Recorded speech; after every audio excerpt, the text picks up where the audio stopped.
Hello, welcome in IGNOU classes. आज हम करने वाले हैं BEGC 134 रीडिंग द नावल। तो इसमें हम आज फर्स्ट चैप्टर पढ़ेंगे। अभी हम इसे शुरू करते हैं एग्ज़ाम पर्पस से। तो हम मेन जो टॉपिक्स हैं उस पर फोकस करेंगे। ये जो बुक है ये 4 ब्लॉक में डिवाइडेड है। फर्स्ट ब्लॉक है द नावल एंड इंट्रोडक्शन, जिसमें 4 यूनिट्स हैं हमारे पास। Introduction to the novel, aspect of the novel, aspect of the novel second, future of the novel. ठीक है, अब हम स्टार्ट करते हैं। इंट्रोडक्शन टू द नावल, इसमें हम देखेंगे कि नावल का definition, defining a novel, origin कहाँ से हुआ, राइज कहाँ से हुआ नावल का, टाइप ऑफ नावल्स कितने तरीके के हैं, नावल का ट्रेंड 18th और 19th सेंचुरी में इंग्लैंड में कैसा था, उसके बाद 20th और 21st सेंचुरी में कैसा था। ठीक है, इसका ट्रेंड। तो the literary term novel may be applicable to a great variety of prose writing, particularly in the stage and as.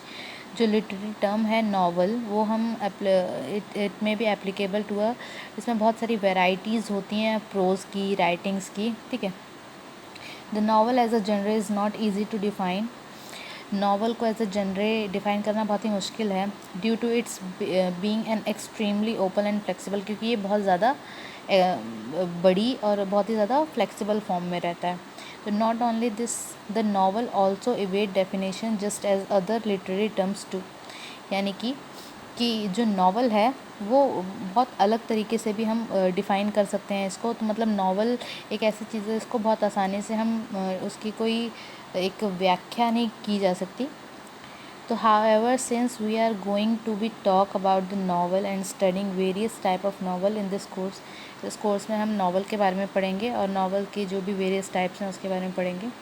The novel is largely a creation of west, so there have been critic who have tried to locate in the ancient writing।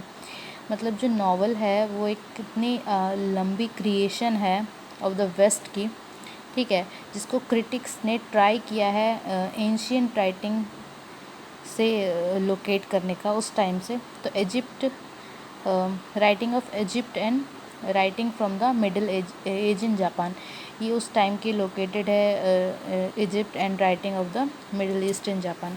The truth however is that the novel as we know it today emerged in 18th century in England. तो novel जो है वो हम देखने को मिलती है हमारे को यहाँ पे 18th सेंचुरी से। ठीक है, इन इंग्लैंड में, हम इंग्लैंड की बात कर रहे हैं यहाँ पे। तो अब हम बढ़ते हैं आगे। डिफाइनिंग अ नावल, तो एडवर्ड मॉर्गन फॉस्टर के हिसाब से 1879 to 1970 in his critical work, इनका जो क्रिटिकल वर्क है उसमें aspect of the novel published in 1928 states that a novel should have minimum length of about 50,000 words. इनके हिसाब से मिनिमम जो लेंथ है नावल की वो 50,000 वर्ड्स होनी चाहिए। Anything in prose that is shorter than 50,000 words would be a novella. और अगर ये किसी भी प्रोज में 50,000 वर्ड से कम होती है तो that is called novella. A novel would therefore need to be a longer than a long short story. मतलब ये लॉन्ग शॉर्ट स्टोरीज़ भी हो सकती हैं। We may also say that a novel should be longer than a folk tale, a fable or a short story। ये novel छोटी भी हो सकती है, बड़ी भी हो सकती है, फोक टेल भी हो सकती है, फेबल भी हो सकती है, शॉर्ट स्टोरीज़ भी हो सकती हैं। तो this definition that we have worked out however is merely a comprehensive definition of the term novel and would not be applicable to each and every type of novel। मतलब हर एक novel जो होता है ना, हर टॉपिक बेस्ड होता है। ठीक है, अलग अलग चीज़ों पर नावल्स होते हैं। तो नावल की एक छोटी सी यहाँ पे एज अ डेफिनेशन टाइप दिया हुआ है। A novel has a story to tell but all story do not usually develop into novel. The origin of the novel may be traced, अगर हम देखें नावल का कि कहाँ से ओरिजिन हुआ, तो एंशियंट एपिक और मिडाइवल रोमेंस ट्रेडिशन से हम देखते हैं इसको। तो origin and rise of the novel, ठीक है, कहाँ से ओरिजिन हुआ, शुरू कहाँ से हुई। Of the two ancestor of the novel, the epic is the order form। epic is a long narrative poem, ठीक है, और about and deed of brave warriors and heroes who are larger than a life. यानी कि to ancestors से हम यहाँ पे देखते हैं epic is the order form सबसे पहले। उसके बाद the epic poem has a heroic story और narrate and incorporate with in it the myth, the legend, the folk tale and well as history. जो एपिक पोएम्स होती हैं उसमें legends भी आते हैं, मिथ्स भी आते हैं, फोक टेल्स भी आती हैं, हिस्ट्रीज़ भी आती हैं। तो जो एपिक पोएम्स होता है वो डील करता है हिस्ट्री ऑफ अ कंट्री और क्लैन से, ठीक है। In the western tradition there are two types. अगर वेस्टर्न ट्रेडिशन में हम देखें तो ये जो क्या बोलते हैं नॉवल है, टू टाइप्स में डिवाइडेड है। पहला है प्राइमरी, सेकंड इज सेकेंडरी और लिटरेरी। जो प्राइमरी एपिक्स हैं, primary epics by the large belong to the oral tradition, whereas secondary or the literary epics belong to the written form of literature। यानी जो primary epics होते हैं वो oral tradition होते हैं, जैसे कि पहले वेद वगैरह पढ़े जाते थे। एंड द सेकेंडरी और literary epics are in the written form of literature. Written form of literature जो होता है वो हमारे पास सेकेंडरी और लिटरेरी फॉर्म होते हैं नॉवेल्स के। तो Homer's Iliad and the Odyssey, Beowulf and Gilgamesh and important examples are the primary epic. मतलब Homer's Iliad and the Odyssey, Beowulf and Gilgamesh are important example. ये कुछ एग्जाम्पल्स हैं primary epic के। While Virgil's Aeneid and Milton's Paradise lost.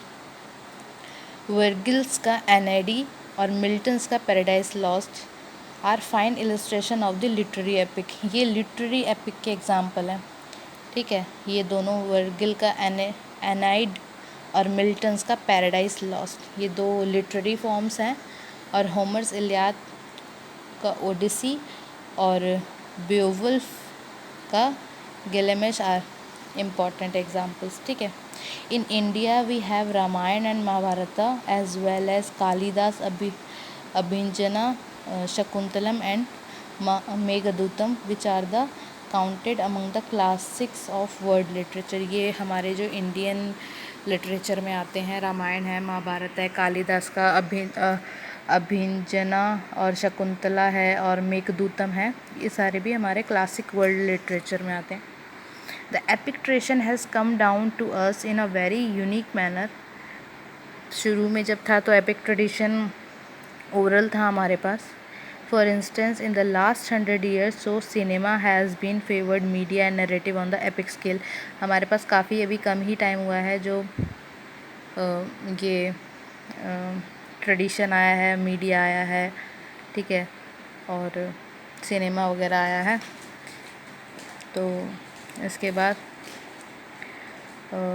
Favoured media for narrative on the epic scale novel such as Herman's Melville Moby Dick. Herman's Melville का Moby Dick है और Tolstoy का war and piece है। अन्ना कैरेनिन and James Joyce का Finnegans वेक है। ये सारे हमारे पास फिल्म्स हैं उस टाइम के, 18th सेंचुरी के। ये था ओरिजिन